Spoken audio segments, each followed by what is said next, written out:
There is a place that is spoken about only in whispers, a dark area that spawns the beginnings of urban legends, a place where anything can happen and usually does. During the light of day, it hides just outside of view, but when the sun goes down, spirits, creatures of the night, roam free, and things do go bump in the night. It is in every state and every country, and there is no escaping it, no matter how safe you feel behind your locked doors and latched windows. So we invite you to turn down the lights and turn up your radio while we join Dave Schrader and Tim Dennis, your hosts, on a journey into the darkness on the edge of town.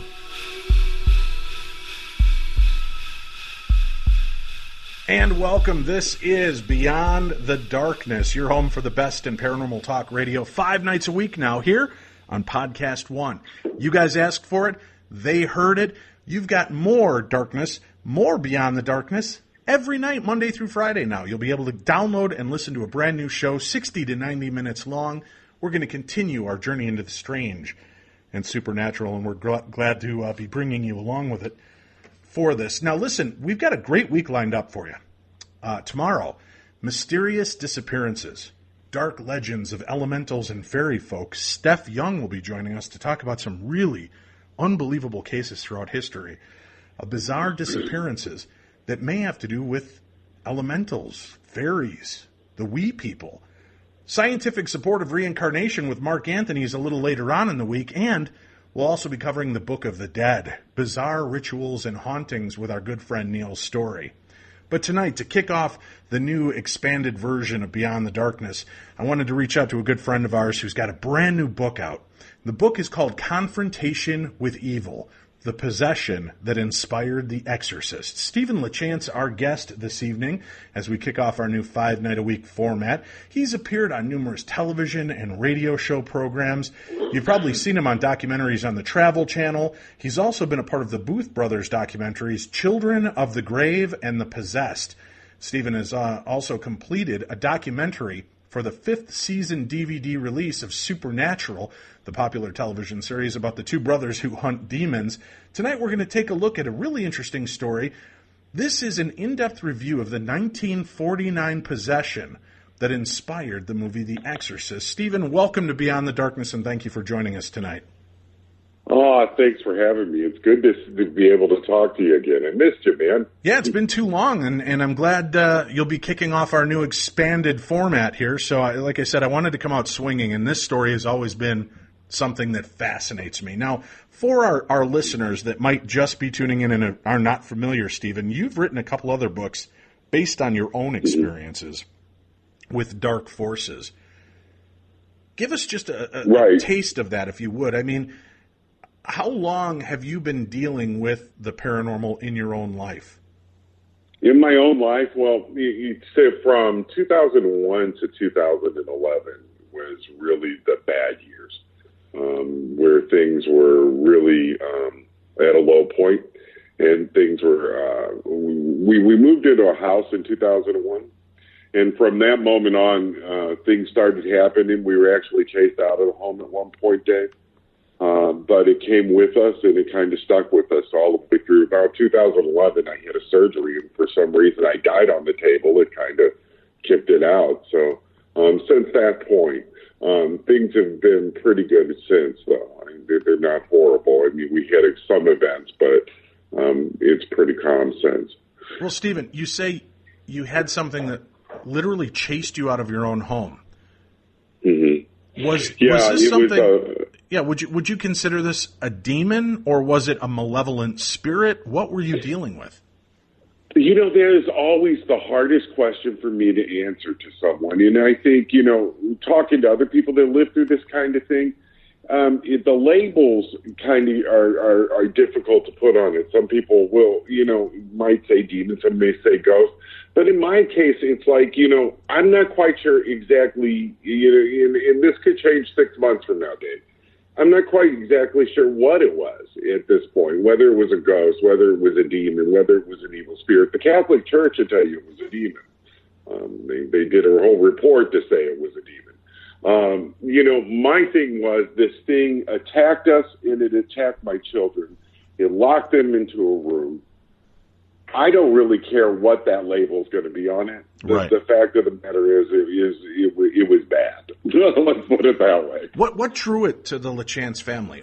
Was it something that was always there and existed, or did you engage in something that perhaps opened you to this attachment? Well, I think, there was a couple things. I think it was just we were at a very low point in life.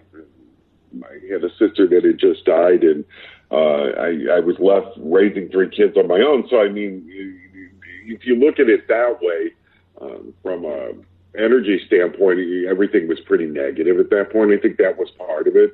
As far as drawing anything in, like the use of a Ouija board or anything, nothing more than maybe I had a friend that did tarot cards at one point. And I always kind of thought they were funny, and I always made jokes about them, and I always joked with her and I never thought anything too much about it. So it was nothing that I did directly, I think, to bring it in, other than the fact that it was me and it was how I was feeling.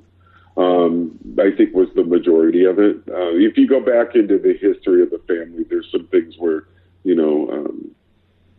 different like priests and nuns and stuff, some people say that might be part of the case. Another part of the case might be that we're descended from the Order of St. Michael, which was a knighthood order in France. So, I mean, you look at those kind of things, and I mean, there is some basis for historically within the family it could have been. I think that things kind of always attract to the right people.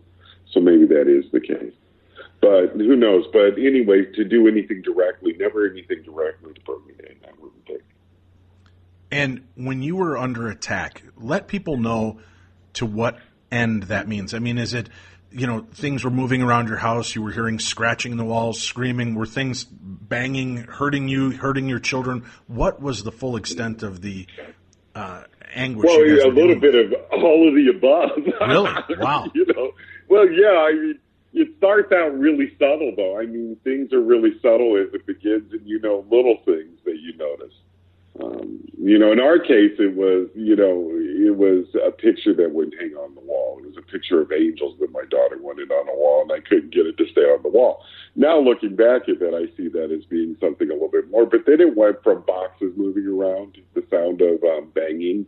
Actually, my dad would tell you it sounded like a herd of elephants that would run across the upstairs. You can hear it going from one side of the house to the other. And it was, the scratching on the walls. I remember waking up one night, and I mean, there's so much. I mean, I could go on and on and on. I remember waking up one night, and I had a chandelier above my bed, and I remember seeing it spin, like somebody had spun it around, you turned it until the chain, and it would spin one way, and then it would go the other. And me thinking that was really strange. That strange? It's those kind of things. Yeah. You got to remember, and it's somebody always goes, well, were you a skeptic? And I'm like, no, I really wasn't skeptical, buddy. I mean, it's just I never had thought about it. I had never been presented with anything, excuse me, I dropped my earpiece, along those lines. And so, when it was happening, I was the worst audience for this kind of thing. And I mean, now I wish I would have been recording it all because, as it was all beginning, I was like, well, maybe there was this, maybe it was that. I woke up one night and there was a guy, I saw him outside the door of the room walk, and I thought I was dreaming. You know what I'm saying? I mean, you try to justify it in your mind over and over again, and you just keep, you don't think that it's possible to go through.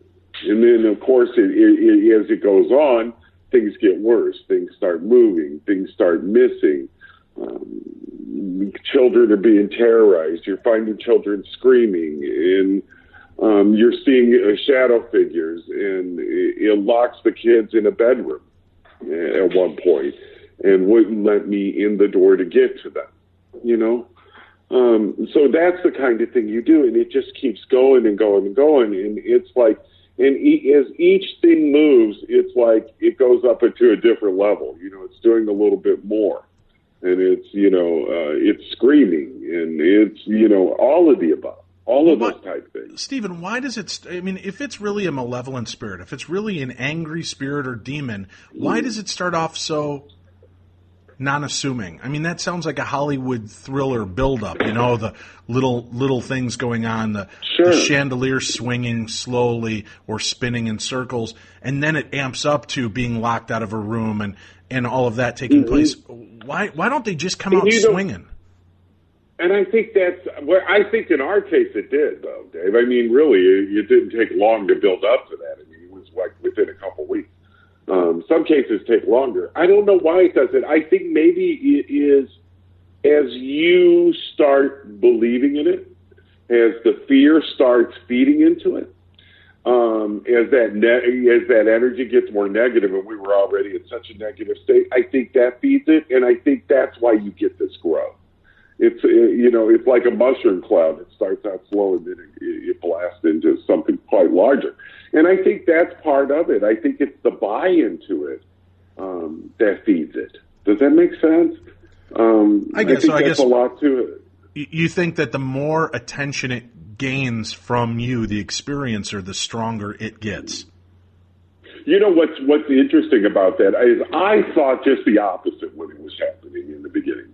I thought if I gave it attention, if I acknowledged it, and I acted like I knew, you know what I'm saying? Right. That I knew it was there, and I actually talked to it, that it would lessen. But it was more along the lines of what you believe, because it seems like the more attention I gave it, the more it grew. What was the breaking point for you? What was the final things that you realized this is something horrible? This is not just a Casper the Friendly Ghost or Grandma haunting our house. This is something I need to get the hell away from. There was when the kids got locked into the room was the final straw. I mean, I was throwing my body against the bedroom door that night after it slammed shut. And it was like throwing my body against a concrete wall. And I could hear my daughter screaming on the other side of the door. And, people always ask me, what was the most terrifying thing that you've ever experienced within the paranormal? I got to tell you, it was that event. It was that night. With, hearing your child and not being able to get to him. And the house was screaming at the same time. But, now you say that the house was screaming. Take us back to that night for a few moments, because I want people to understand what a real experience is like, because as we start to talk about your book and the real experience behind the movie The Exorcist, what was the real story there, I want people to see from an experience or somebody who's had real activity and really scary activity happen. I want them to get a deeper feel for what you went through. So take me to that night and walk me through the series of events that occurred to you and your children. Well, we had just come back to the house. It was the first time we had been back for a week, because I traveled out of town, and I went out of town, and we had left the house in a hurry the first time because I had actually seen a shadow figure, So I spent a week talking to myself into going back to the house, and we got there on a Friday night after I got back to St. Louis, and everything was fine. So we get to Saturday, and everything, went okay. It was a good day. But it was Sunday night. It was Sunday evening, as a matter of fact. And we had went to my mom's for a barbecue.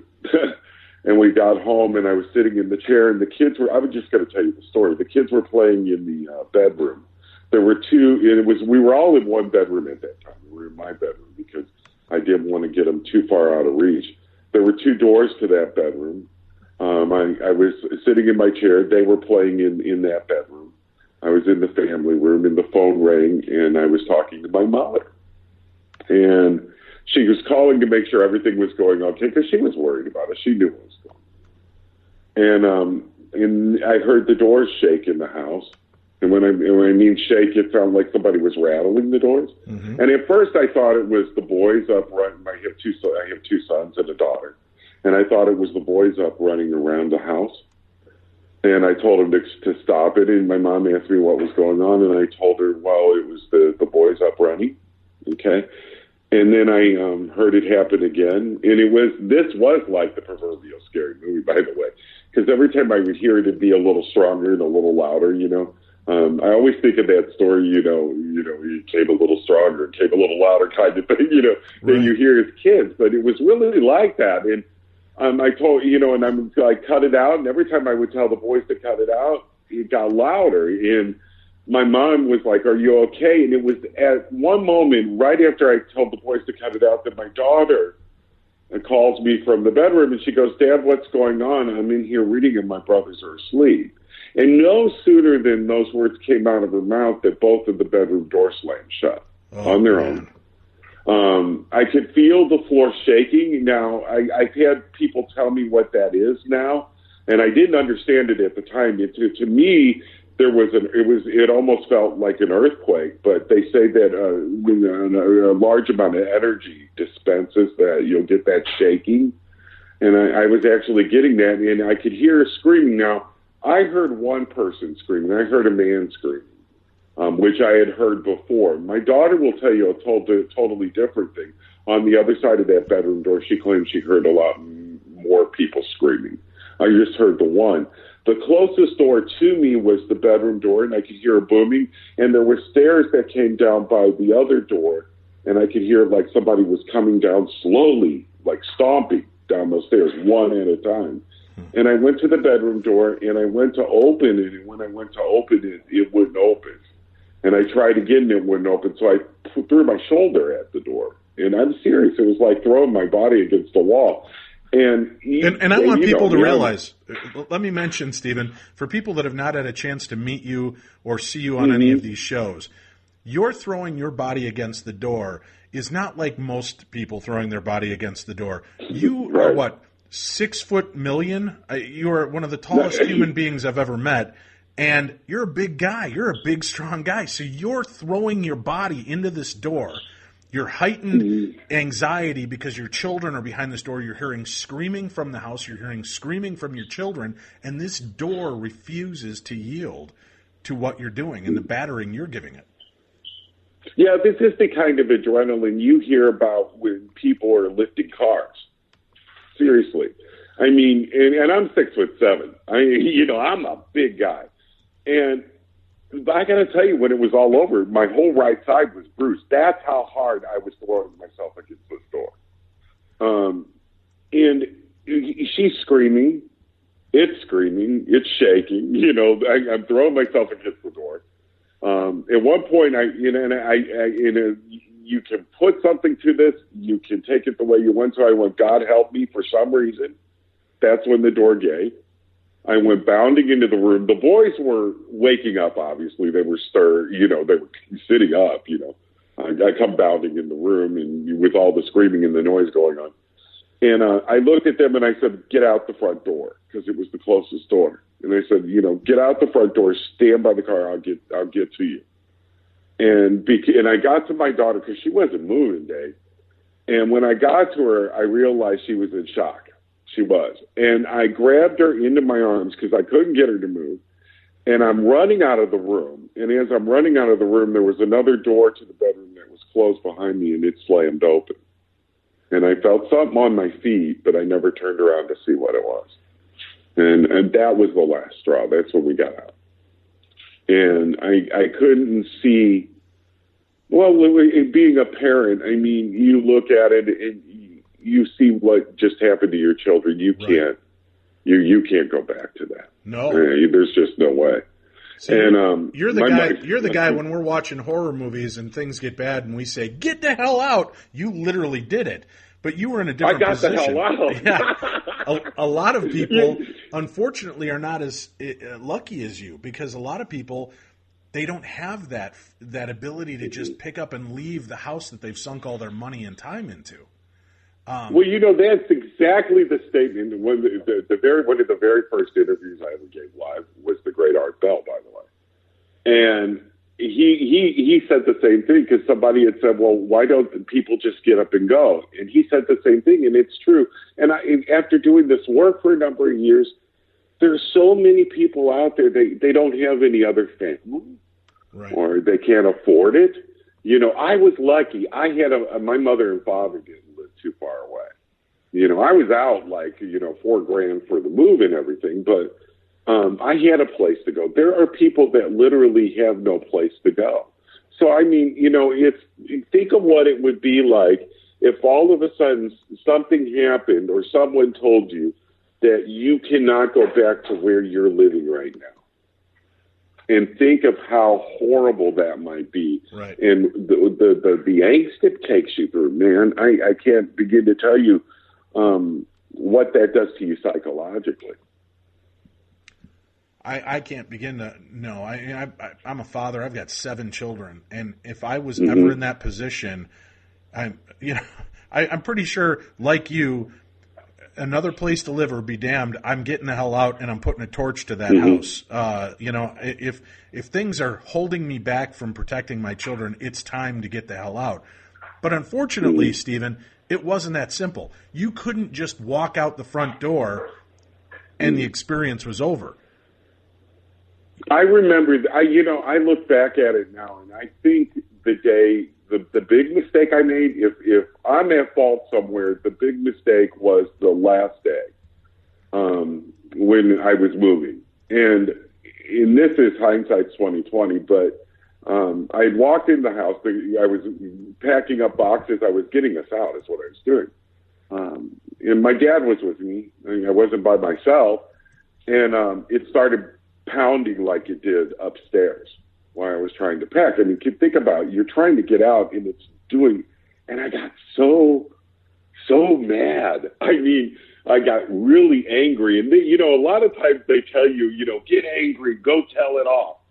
And I remember going to the stairs, and I yelled at the stairs, I'm trying to get my stuff. I'm trying to get my kids out of this house. It was even a lot worse than that. And if you don't let me do this, I'm going to find a way to make you burn in hell forever. That's what I said. And it stopped. And I thought, okay, that's all it took, right? I think, now looking back at it, I think that was when I offered the invitation to the dance, really. And it was probably the biggest mistake I ever made. But I couldn't help it. I mean, it was just that emotion. It was such a rush of emotion, and it just came pouring out.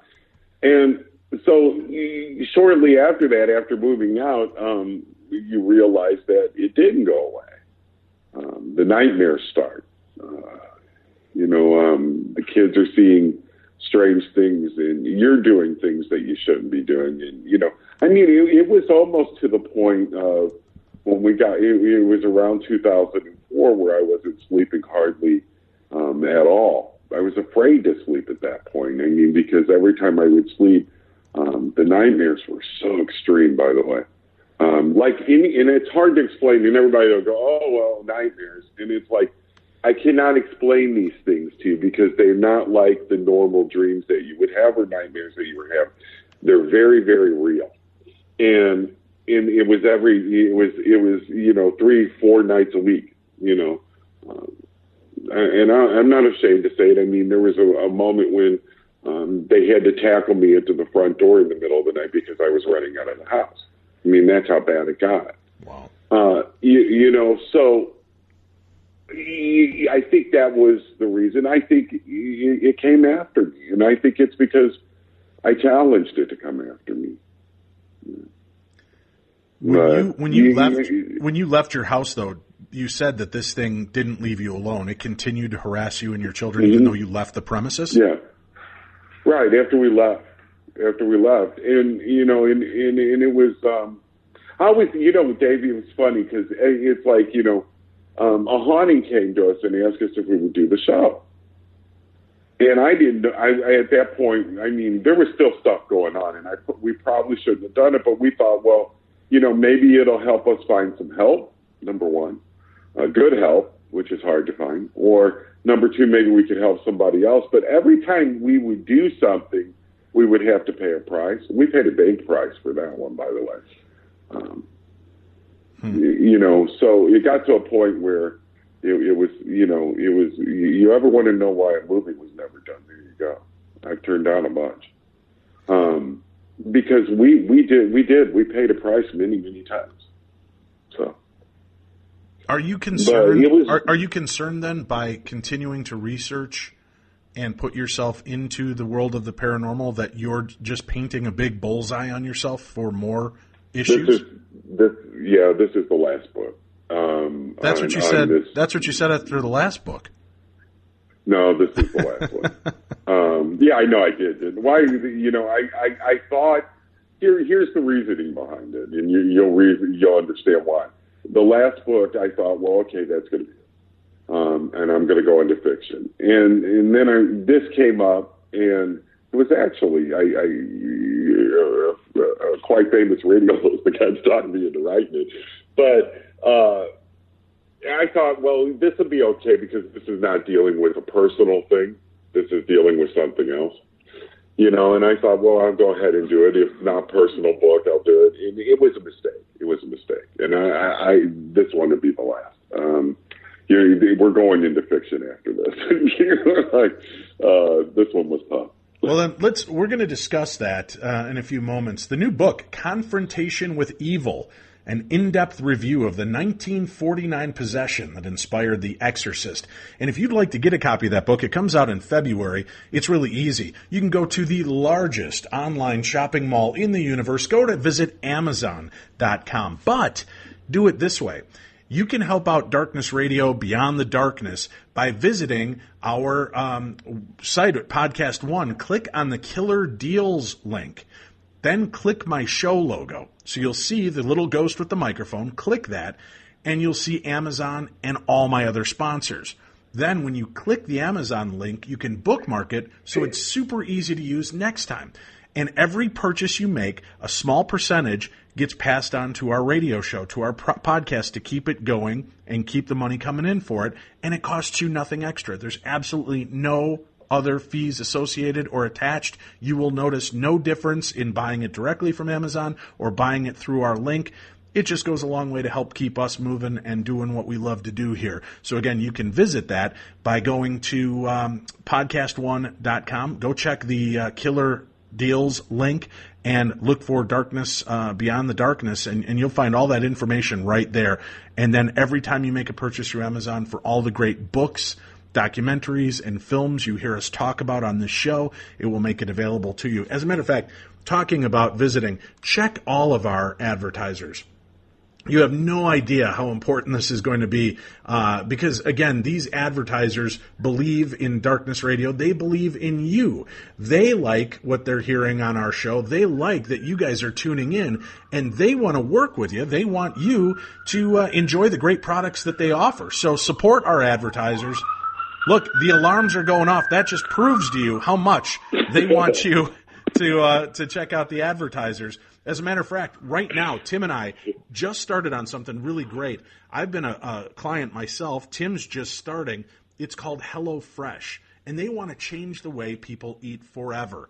And they believe that everybody deserves honest, natural, delicious, healthy food. And let's face it, you've seen Tim and I. We are not the healthiest of eaters. Part of that, not so much laziness, it's not knowing how to cook. I just don't know how to do these things. I'd love to make meals like you see on TV, but I just don't have that gift. I do now, thanks to the gift from our friends at HelloFresh. You get convenience, you get new recipes, there's box options. HelloFresh currently offers customers a classic box or the veggie box, and they're going to be launching a family box. Customers can order 3, 4, or 5 different meals per week, designed for either 2 or 4 people. New recipes are created every week. And just to give you an idea, when I first started, they sent me 3 meals. And again, had I thought about cooking this on my own, I would have been completely intimidated. But HelloFresh sent me Thai pork stir fry, braised chicken thighs, and hearty steak and potatoes. This was one of the best meals I've ever eaten, and I got to cook it. I did it myself, and I was eating healthy, and had things that I really enjoyed eating. So I recommend all of you out there that are intimidated by cooking and you're getting tired of fast food, tired of microwaving your meals, this is the way to go. Each one of these meals can be prepared in about 30 minutes. And it's never been easier for me. I can't wait for the family packs because I'm going to start cooking for my children and myself and getting into a much healthier lifestyle. Because, again, once you start feeling better, you'll start living a lot better. Now, check this out. We have a unique promo code for this. It's a call to action for all of our Army of Darkness out there. It's a special offer to our listeners of Beyond the Darkness. Okay? Our promo code is DARKNESS. So, for $35 off your first week of deliveries, just visit HelloFresh.com and then enter the keyword darkness when you subscribe. It's that easy. It's that simple. Again, just visit HelloFresh.com and enter the key code darkness. You're going to save $35 off your first week of deliveries, and I promise you are going to thank me. So again, check that out. Check out the Amazon links, and remember that when you support the advertisers that support us, we will continue this journey together into the strange and unusual.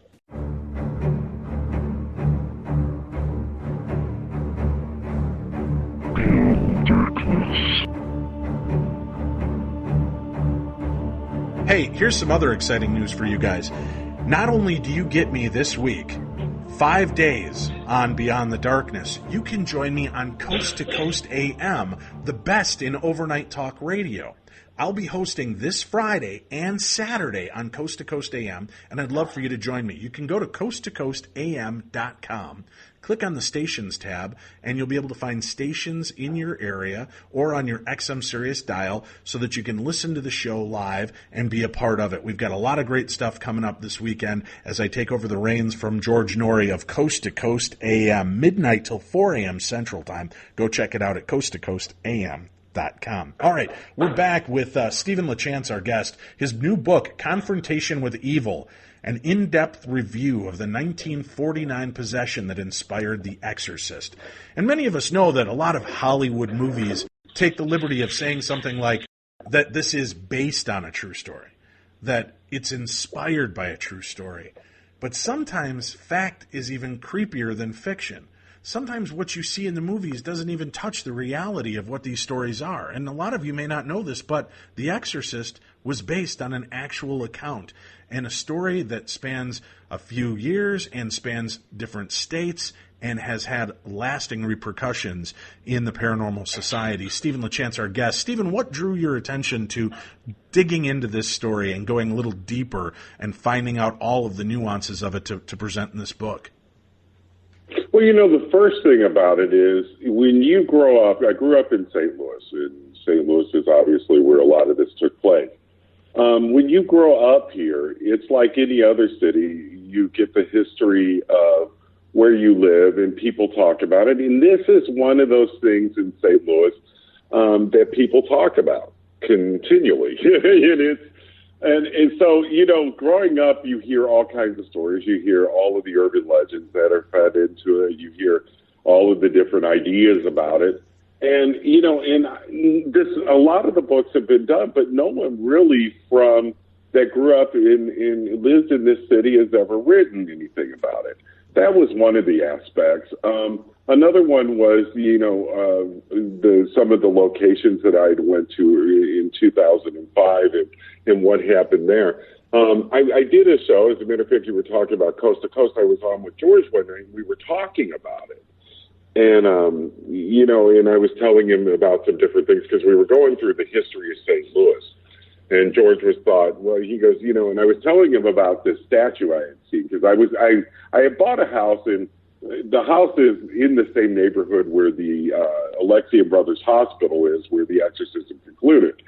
And I was taking a walk with my son, and we were walking up the street, and this is a story I was telling George. And we walked up the street, and I look up, and there's a statue of St. Anthony in a church courtyard, and it's missing its head. And you know how sometimes these one things kind of inspire you and change your mind about things and turn you around. And it wasn't really, it's not something you could directly attach it to The Exorcist or to the story. It was that moment, though, that caused it. And I thought, wow, that's a lot like the Exorcist film. If you remember in one of the Exorcist films, they kept finding the religious statues without the heads. And it started this thing, and I started thinking about all of these things, and it came back. So I was telling George this, and he goes, Stephen, you got to write this book. He goes, all of the research that you've done into this case, which I've done research for years and years and years, and then all of the stories that you can tell about it, it's something that you probably should do. And I thought about it after we got off, because I thought about just doing the General St. Louis book, and within a month or two, I was writing the book. So that's how it happened. You had heard the urban legends, the stories of this growing up in that area. Mm-hmm. When you started to dig into the reality of the story, were there a lot of major inconsistencies, or did you find that there was a pretty solid thread of truth even through the urban legends you'd heard all along? Well, yes and no. I mean, it goes on both ends. First of all, what you have to discuss when you start talking about, the legends versus reality is the only written documentation of this thing was a diary that was done by Father Raymond Bishop. Bishop was actually the priest that was first contacted from St. Louis University to begin with. And he was actually the first person that went to the house in St. Louis to see the boy.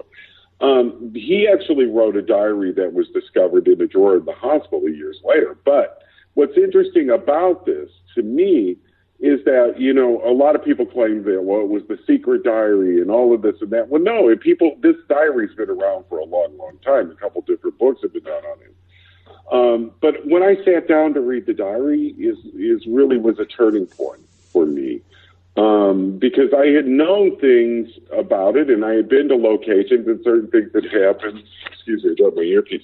Certain things had happened at those locations, and which we could get into later. But the diary, when I sat down to read it, I guess from the point of view I was coming from, Dave, I was reading a whole different story than everybody else's version.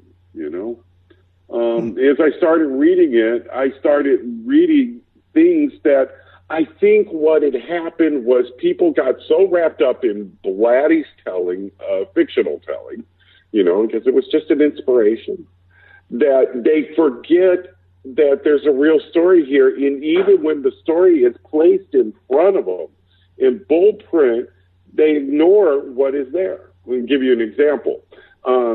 There's, how many locations have we heard that The Exorcist took place in? It took place in Alexian Brothers Hospital. We've heard the house. We've heard the rectory. We've heard St. Vincent's Hospital is another one.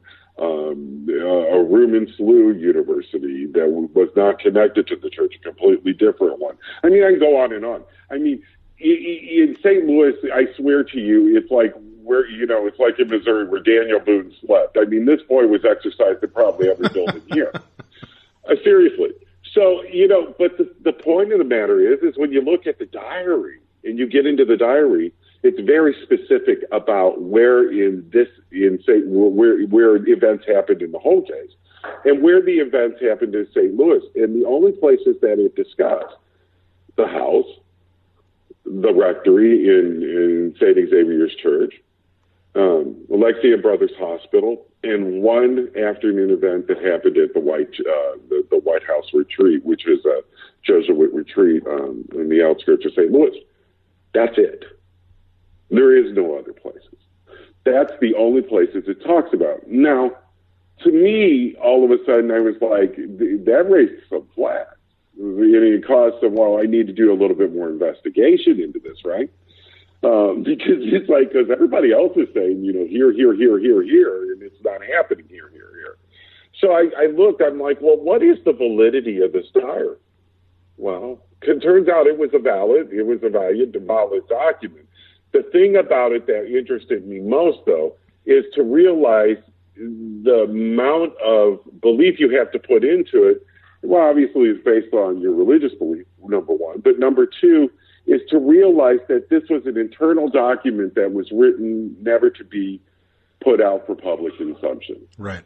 This was an internal document that was just supposed to record the history of what had happened, and it was just supposed to record this history for the church.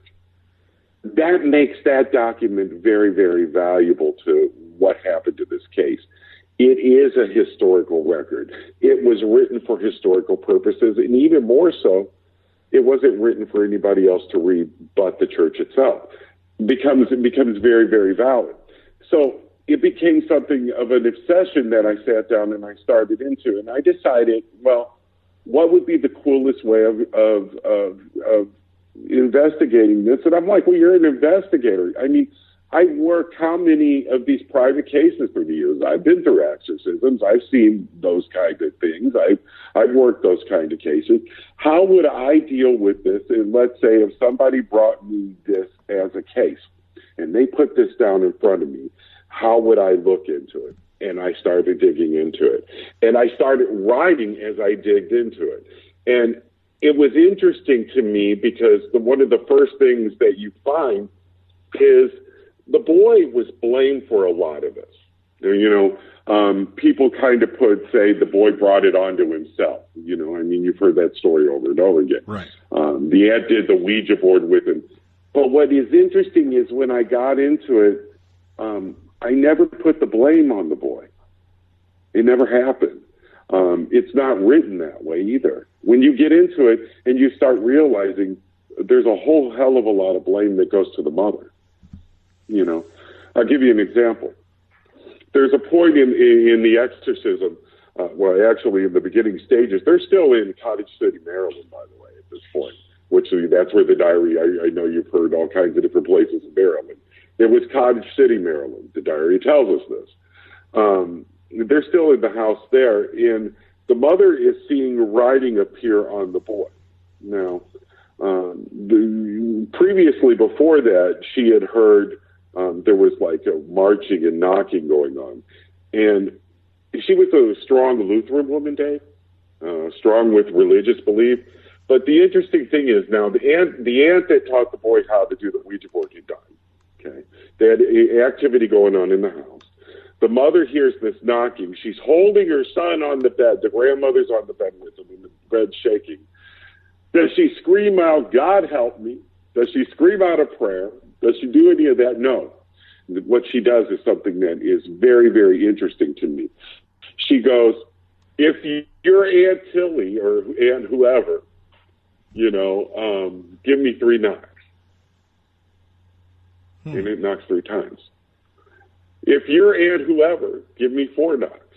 She knew. Now, interesting enough. Now, those of us that do investigation, what does that tell you? Instantly when you hear that, this woman had knowledge of the spiritual world.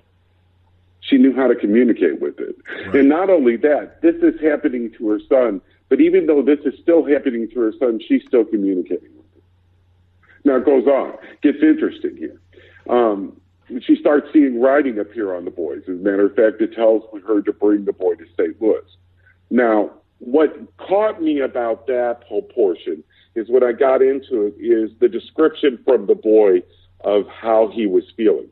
He said it felt like these things were brands being put on his body, like his flesh was being dug into. He was screaming and yelling in pain. The mother keeps asking questions. Yikes. Something didn't go right there. Right. Yeah. I mean, does that send a big red flag up for anybody else? I was stunned. So then I go further, and she asked a lot of questions. I mean, even down to the point of that night she asked, should I let him go to school while he's in St. Louis? I mean, really. And it was almost a Saturday Night Live routine, by the way.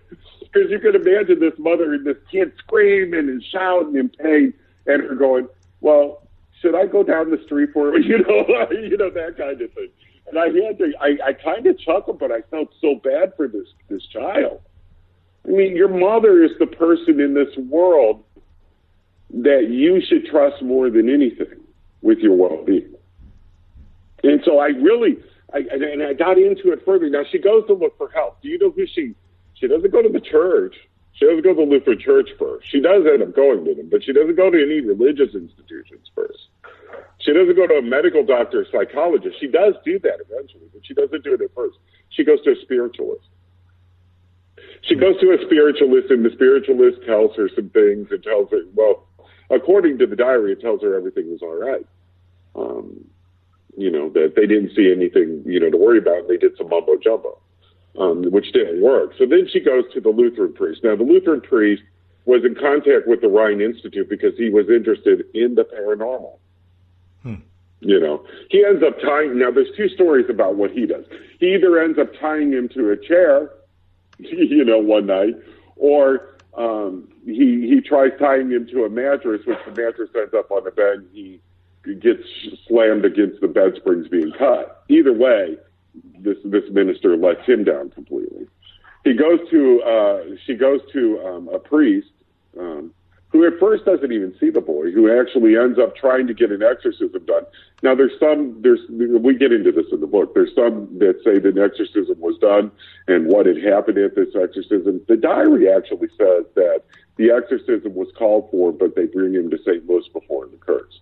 So you can take him in. But the whole point that I want you to get out of what we're talking about is every single person that was supposed to be there to protect him, to offer him support, to do the most simplest things that anybody would do for a child. A medical doctor said there's nothing wrong. A psychologist says there's nothing wrong, that he's just anxious. The minister doesn't help him. The priest really doesn't help him. His own mother is standing there asking for questions so she can see words for some reason come out on his body. And not one person did what they should do to help this child.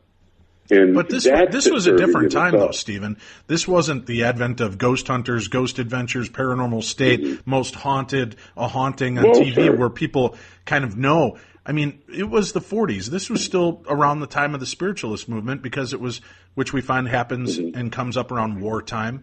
People are trying to communicate with the dead. They're trying to, create that bridge and that bond again to the other side. So that would have, do you really find it that out of place? I mean, the aunt played with the Ouija board, so obviously they were open to the idea of spiritual communication. And at that time, nobody really looked negatively at Ouija boards or communication. You were following the same train of thought that I followed at first. Okay. I felt the same way. I was like, well, this isn't so unusual. This is, at that time. And I get into that in the book, by the way.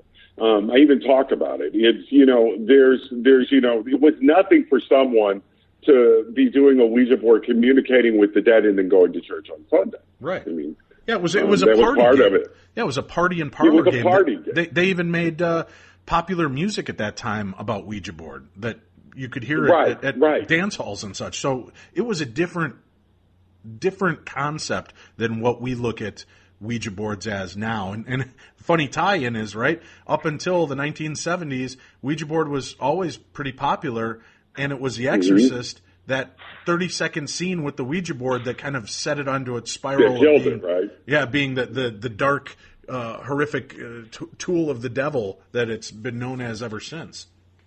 Right. And I think, it wasn't until I got to, I'll tell you where my ideas changed. I mean, because I was going along the same line as you, and I even discussed that because of that reason. That it was when they get to St. Louis, the first person they contacted, they didn't come to St. Louis to go see a priest. Mm-hmm. They didn't come to St. Louis for an exorcism. The first person they see is an alphabet medium. Which is basically, it's basically a Ouija board she does on a table. But can I ask you another spiritualist. Before we go too deep into what happened when they got to St. Louis, can you give me just a little bit of inside knowledge? The aunt played Ouija board with him.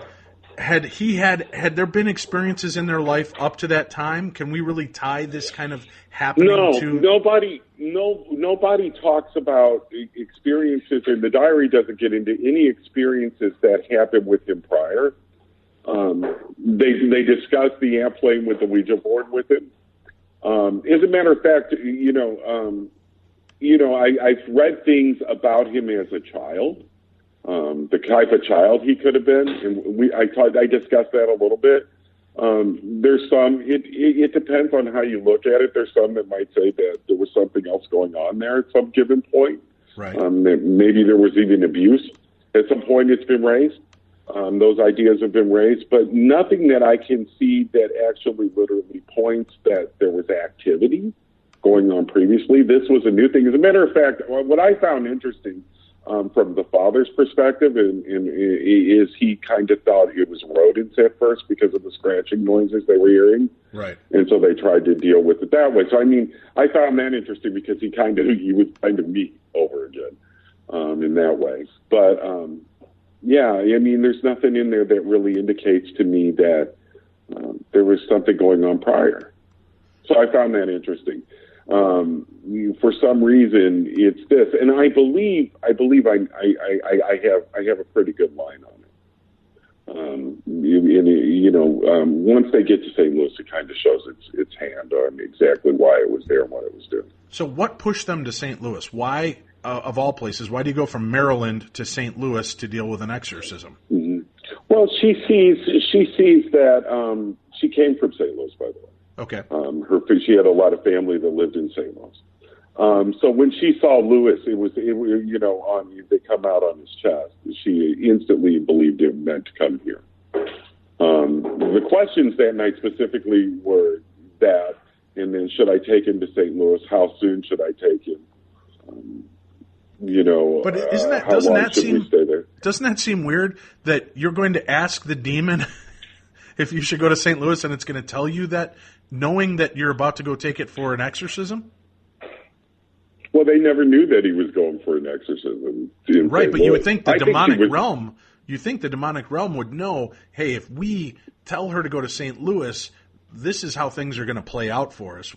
That's an interesting thought, Dave. I mean, really. I mean, yeah, you would think. Or was that in the plan all along? I mean, was that in the long-term idea?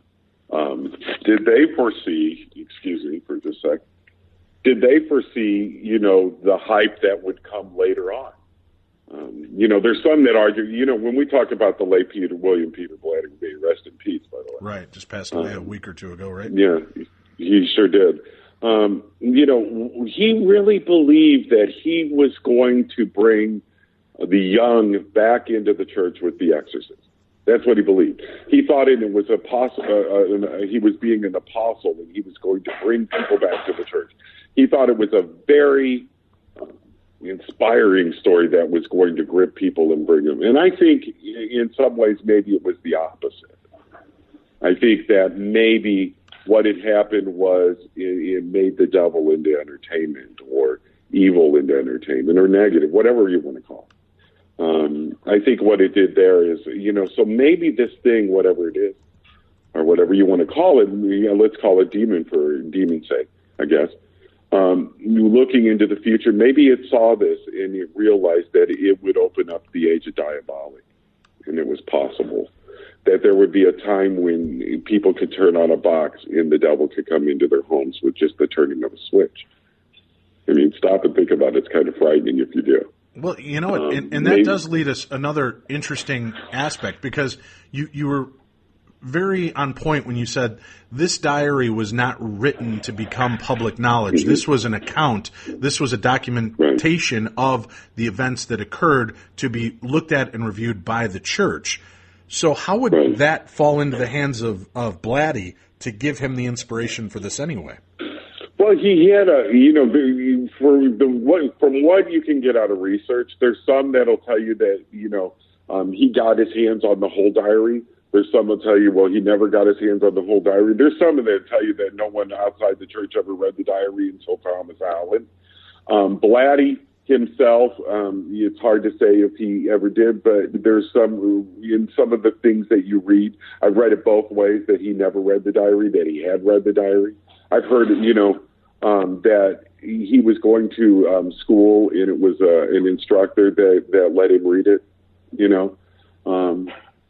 So it's hard to say exactly what.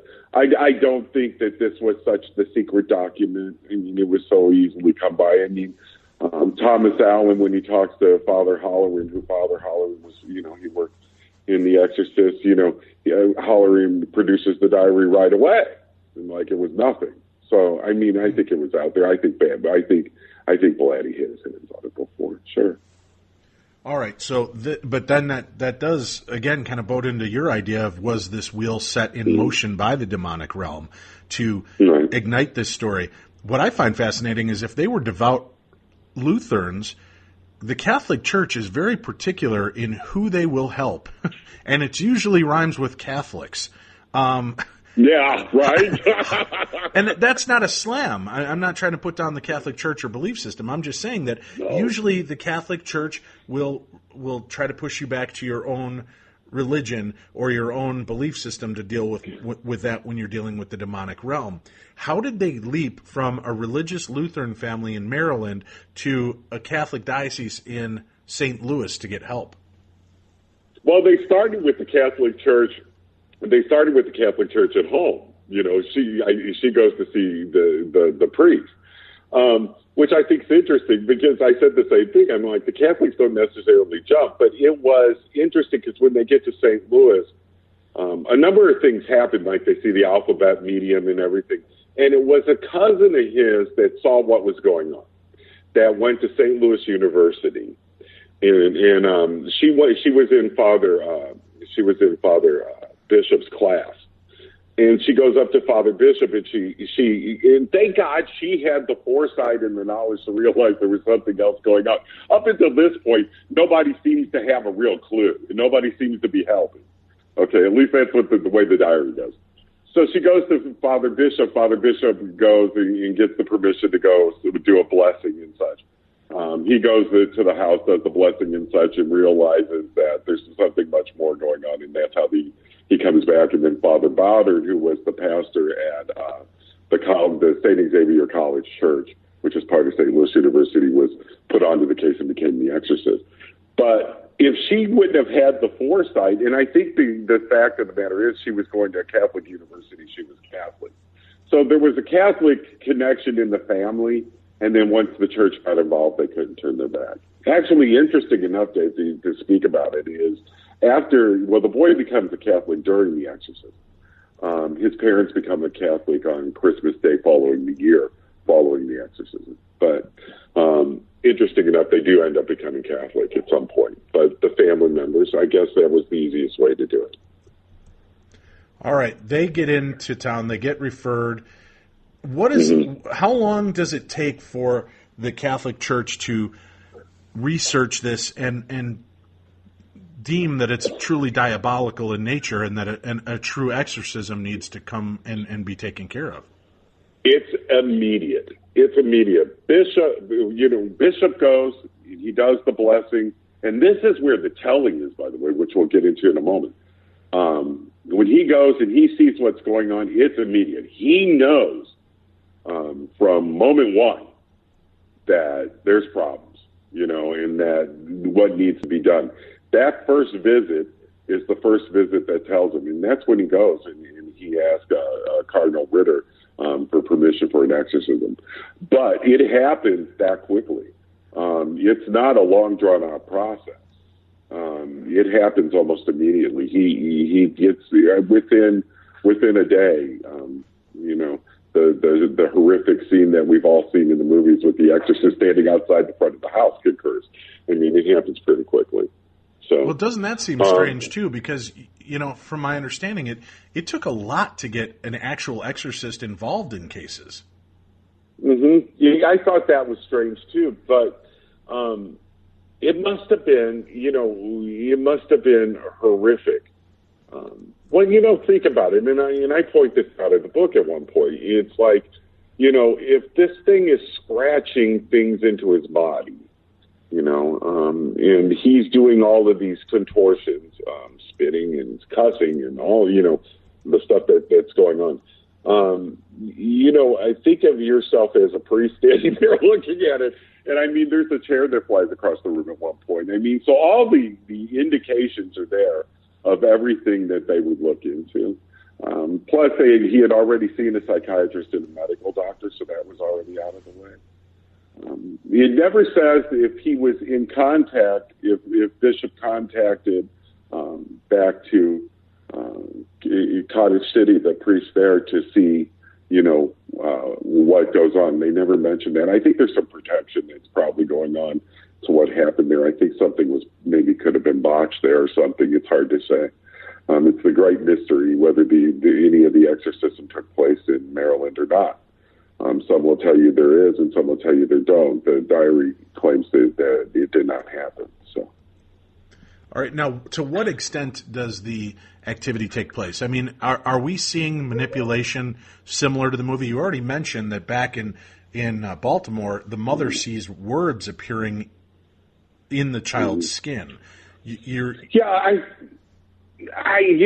think, and as a matter of fact, I quote an exorcist in the book that talks about it. Some of it he got very on, and I think the shock about the Exorcist, and I just saw something recently on this, and I think it was a thing on Malachi Martin actually, but they were talking about it, and I think this is true. What you see in the Exorcist is, do they throw up in an exorcism? Well, yeah, it happens to some. Do they levitate? Well, yeah, it happens in some. It scratches words on the body. Yeah, it happens in some. What I think we saw in The Exorcist was a conglomeration of everything that could take place in a possession into one girl. Right, one worst case scenario.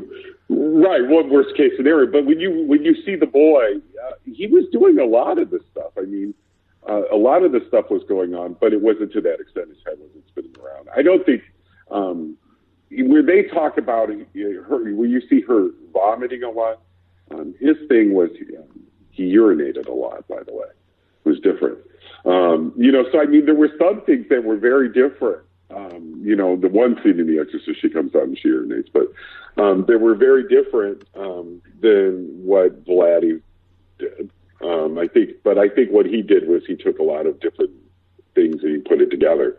No, it wasn't to the extent. I don't think we'll ever see. I hope to God we never see a case as bad as Reagan McNeil. Let's just put it that way. All right.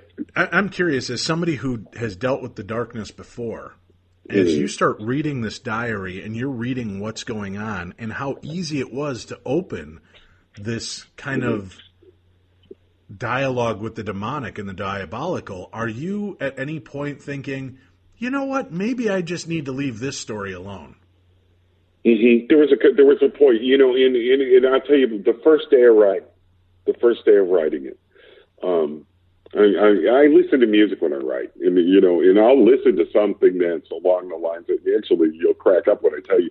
I was listening to Ave Maria. I wrote a lot of blessed to that, by the way. Sure. I did. And so I'm listening to it, and the dog starts pacing.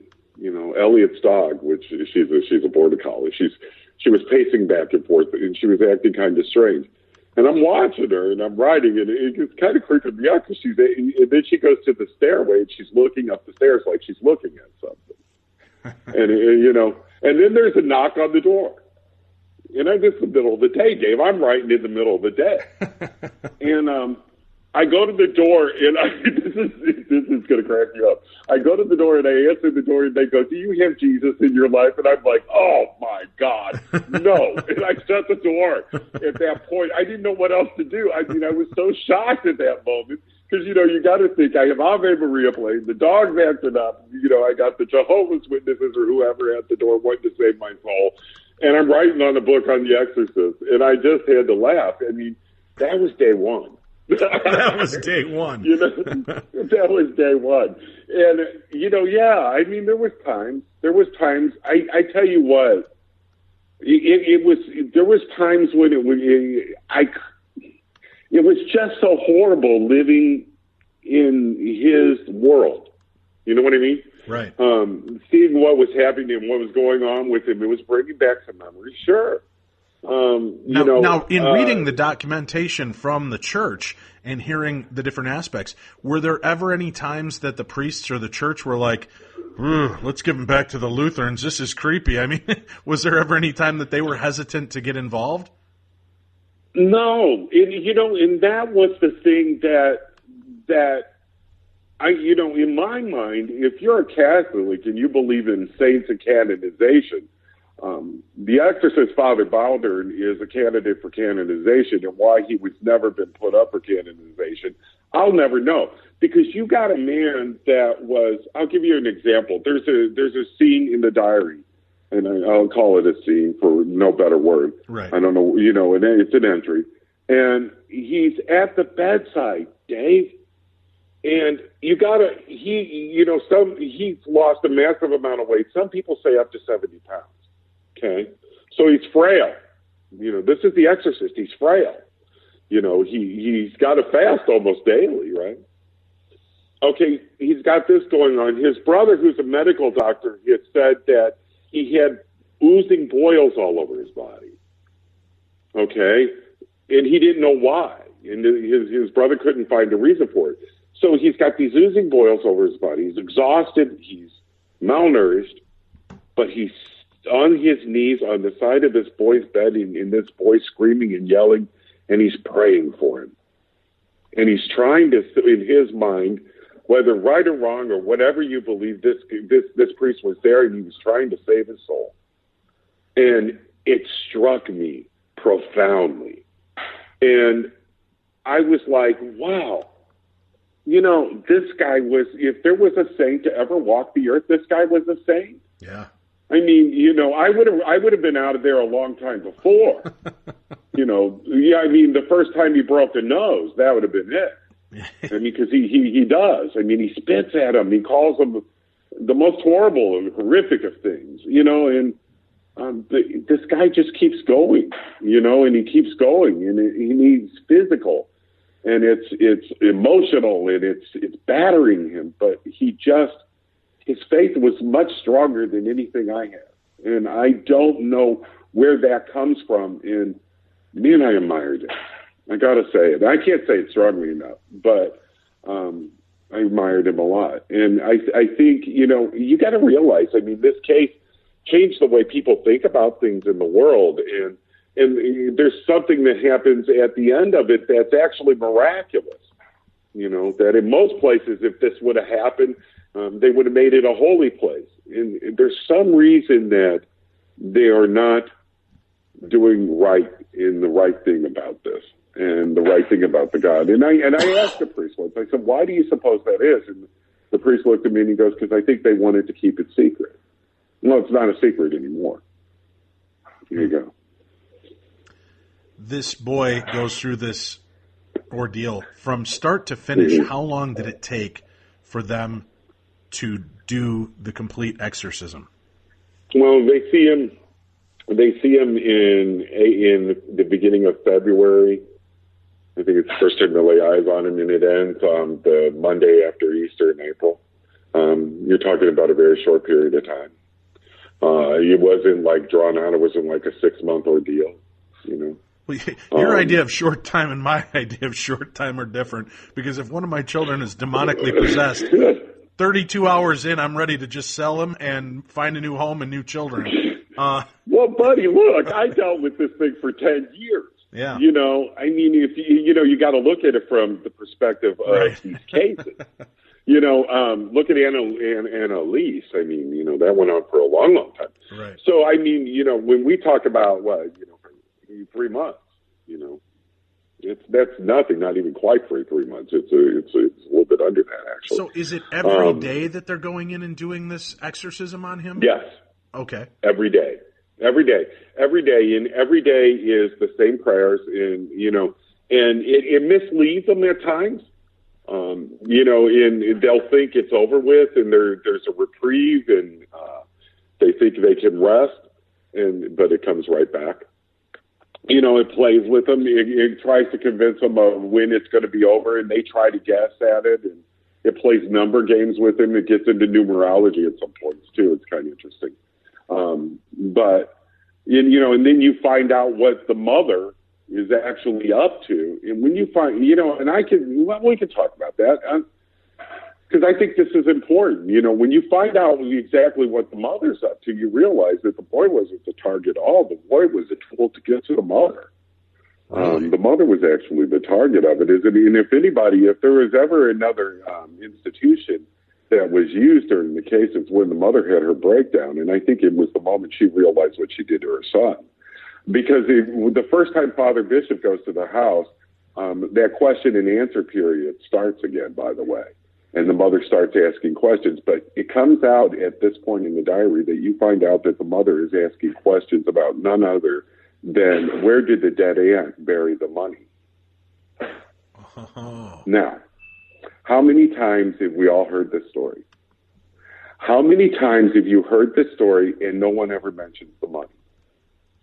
She was trying to find out where the money was buried. The aunt had buried some money, and that's why she went to St. Louis. She thought that she got the boy to St. Louis, then maybe it would tell her where the money was buried. She was basically, if you really want to get down to it, wasn't the Ouija board. The Ouija board was just a tool for communication. If you want to get into an oracle, this woman was using the child as an oracle. This is paranormal child abuse, if you really want to get down to it. And it all boils down to greed. Where's the money? It always boils down to greed. You want to know why we don't accept cash for what we do? There you go. Right. Greed. You want to know why the church doesn't accept, the priest will tear up a check for an exorcism if they tried to give them one? Greed. Because greed is, and I get into this in the book, I get into greed a lot. Greed is the basis of all other sin. Greed is the root of all evil. And the Bible believes that. Religion believes that. People believe it. I think, even if you're not religious, you could probably agree to that. Greed is a bad, bad thing. And to play into it is easy to get people sucked in, But to use your own child to that end. Now, does the mom realize what she did, and what is her reaction once she realizes this is really on her shoulders? She has a breakdown. She has a nervous breakdown. She disappears out of the diary for a while, by the way, completely. And basically, the diary says she has a breakdown. So at the point that she realizes that she's in trouble, her son's in trouble, and it's her fault, she has a breakdown. But interesting, though, Dave, the father steps in at this point. And the father is the strength of any dad out there that you'd ever know, As a matter of fact, I think he was just trying to keep his family together and his life moving, And he was having trouble believing it, but he hears how bad it is, and he comes to St. Louis, and it's right before her breakdown, by the way. And he sees what's going on, and he's horrified. And there's a part of the diary where he's holding on to his son, and his son's call is biting and scratching and yelling at him and calling him everything in the book. And the father just continues holding him, praying. I mean, so there's those moments that are very poignant in this. And the father did everything right by him, but in the dichotomy of the story is you have this mother who did everything that a mother shouldn't do. Interesting, isn't it? Yeah. Interesting and sad. I mean, that's what a strange deal. And I can't even begin to imagine the guilt when you'd realize that you did this and you put this on your child. That's got to be something. So this goes on for quite a few months of daily routines and rituals. What is the effect on this boy? I mean, is it killing him? Is he living any part of these months normally, or is it in a constant state of... Well, see, that's the misunderstanding about, possession. Possession is very transient at times. It comes and goes. I mean, in his case, it would, when the prayers would start up a lot of times is when, he would go under. But there were times when it would just come out too. But he would come in and out, he was normal at times. It's funny because they talk about it. They'll say, I'm looking at Father Bishop will say, I'm looking at times at a normal boy. He's normal. Everything normal about him. He's sitting there reading a comic book like a normal boy. And then this other thing happens and this monster comes out, So there's quite a difference there of what's going on, but it's hurting him, and they realize that, that they have to help him. At the end, he's in the Alexian Brothers Hospital. That's where he's at. They have him on the floor by himself. Wait, they've given an entire floor to this possessed boy? Yeah, he was on an entire floor by himself at that point. They kept him away from everybody else. The bishops and the brothers, or the Alexian brothers themselves, they realized they had to keep him separated. Yeah. So at one point he was on the floor by himself. But think about this: the yelling and the screaming and everything. I guess they had to keep him kind of isolated, didn't they? Well, not only that, if if you're truly getting ready to dispel a demon, is it good to have a whole floor full of other people that it could easily just go enter? Right. Yeah, exactly. So they kept him isolated. Now, is there any... And that bothered the boy, by the way. Oh, I bet. It bothered the boy. Well, that's part of the whole idea of possession, right? Is the oppression and the possession. It's all to kind of break you down, isolate you, and hopefully get you to the point of suicide, because then it's a win for the dark side. Well, it is a win for the dark side. And once that happens, suicide is the ultimate disgrace, obviously, in some ways. And I don't really believe that personally. I think, if a person gets to the point where they're so distraught that they commit suicide, that's a disease in itself. But you know what? Here's an interesting thought. Maybe possession is a disease. We don't know what else to call it. Maybe it is viral. Maybe it's not. We don't know answers to this. And I think that's the important thing to understand, is that with all of this stuff, really what we do on a daily basis when we talk about it is conjecture. There's nothing that we know for sure. You bring so much into this, and it depends on how you read the book, by the way, what you're going to get out of it. If you go into that book as a faithful person, as religion, you're going to see religion. As you go into it, the story as somebody that just thinks the boy's insane. That would have been a really short book, by the way. Right. But but that's kind of how you're going to view it. I think all of this is conjecture, because we really don't have the answers why these things occur and how they occur. And that is the one thing. And I think the boy who's still alive, by the way, I think all of us, any of us that have lived through any of this, it's not about answers as much as it is, what that answer might be. It's the answers itself. Does that make sense? It's, right. Nothing's going to change that experience. The experience was what that experience was. It would be nice to know what caused that experience, for real. And that's the way I always look at it. It's so frustrating for me sometimes, when you all ask and you get, well, it was this. I'll give you an example. They released, the Roman Catholic Church put a 186-page report out on the possession of my case, right?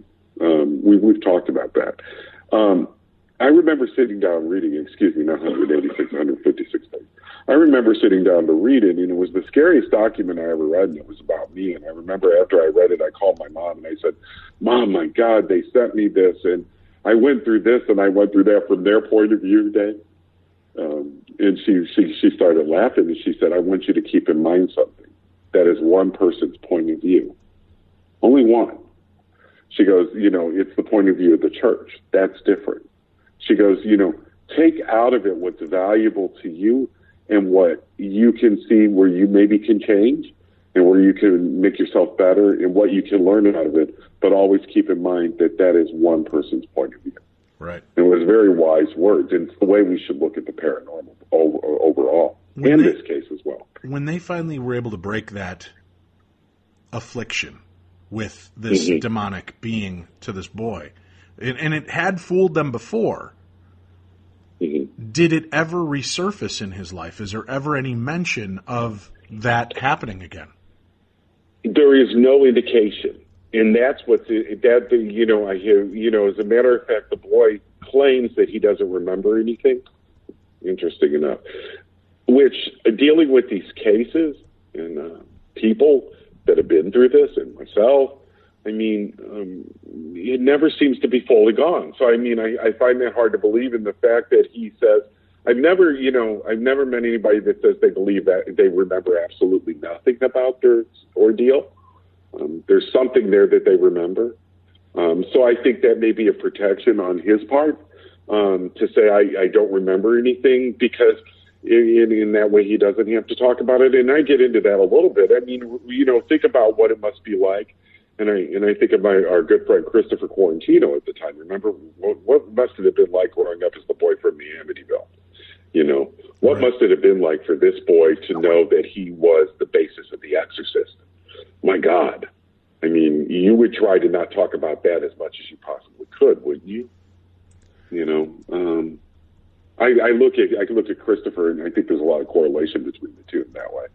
But, so you got to feel sorry for him. So I believe that he probably does remember some things. And then maybe there was some activity afterwards, so we'll never know, probably until after he's long gone. This hospital that they kept him in, I've heard that after his possession was over, the exorcism was completed, that they kept that floor shut down for the remainder of the time of the hospital, and that they even quarantined all of the furniture from his room into a special shelter. Is there any truth to that, or is that just part of the urban legend of the story? Well, when you go on the trail, some say that the furniture's kept in a bunker in Scott Air Force Base, which I believe it's possible. There's some that say it was, they saw the furniture in the basement of the hospital at one point.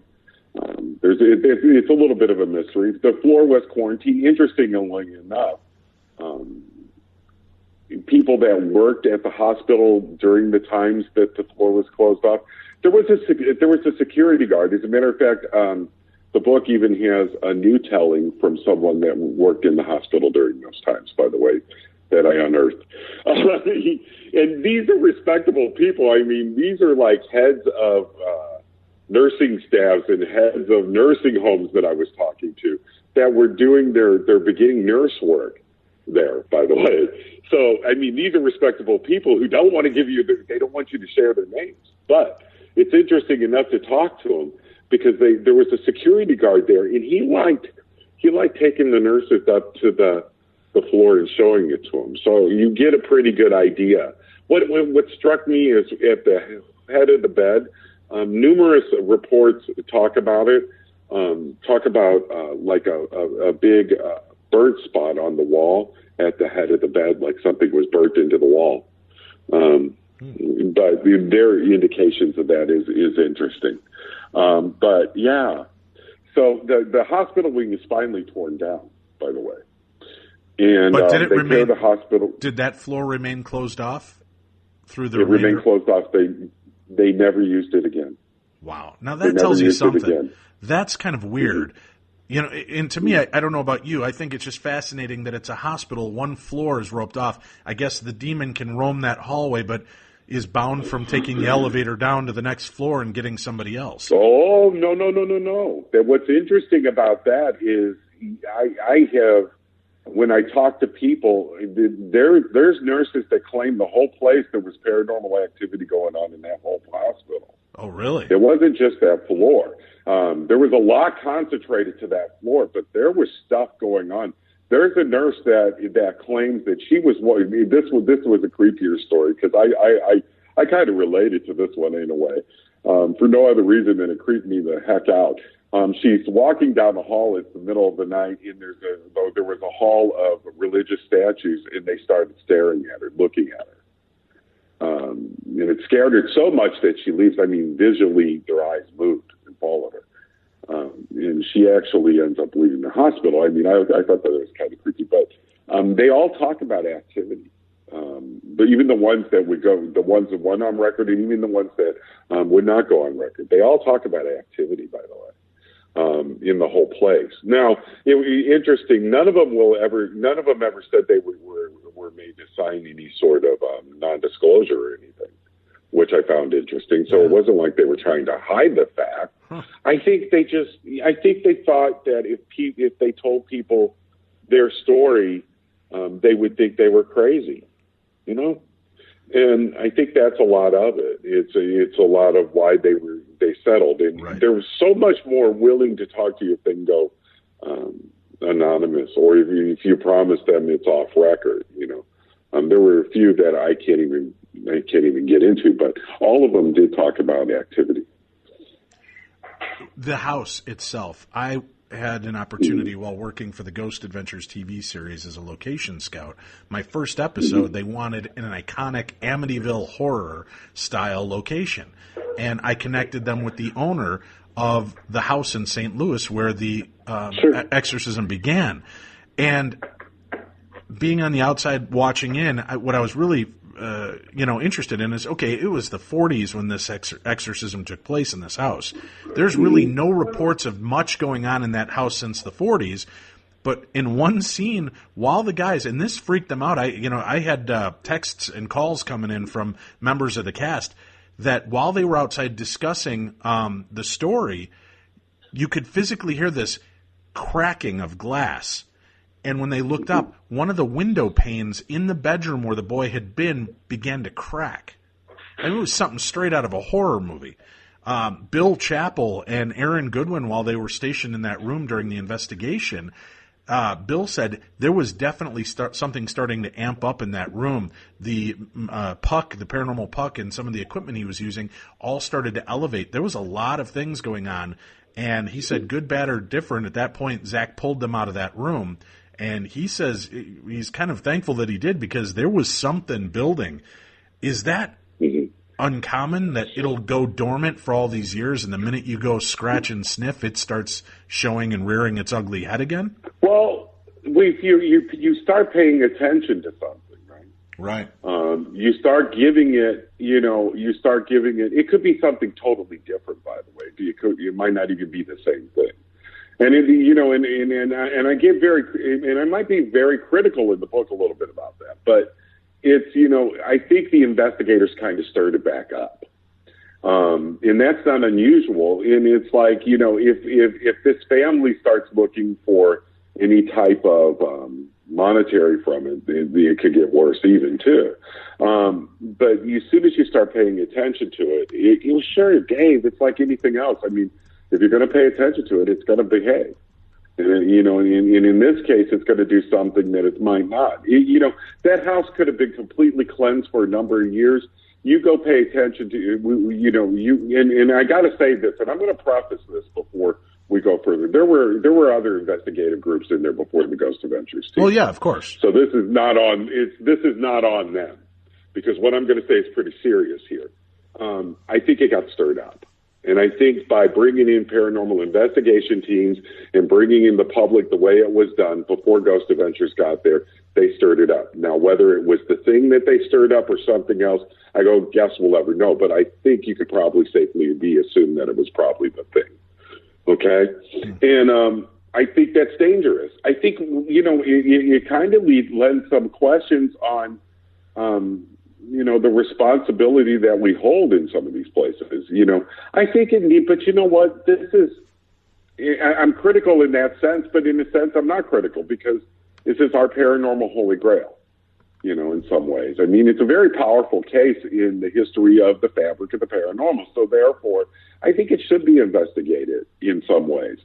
But I think it should be done in the right way. And I think, it should be done with tremendous caution.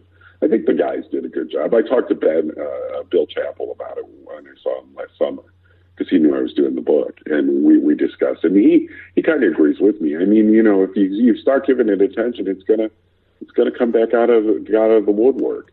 Why wouldn't it? So I'm sure the same thing at the hospital. I could tell you I could take a ghost box up to Alexian Brothers right now and talk to it. It's happened time and time again.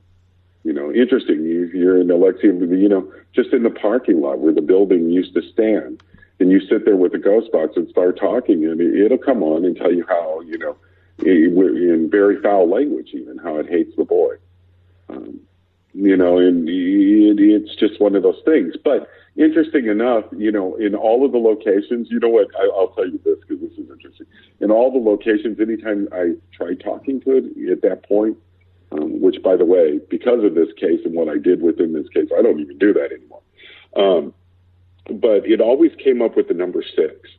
Isn't that interesting? Because Chip Coffey and Chris Edmond, remember, they did a case that always the demonic number 6. Right. This is a case here. It's always you always get 6 thrown at you, not 666, just 6. Huh. And it was. I wonder in a numerological issue. I wonder what the number 6 stands for. I'm sure I'll get emails on it, and they can let me know.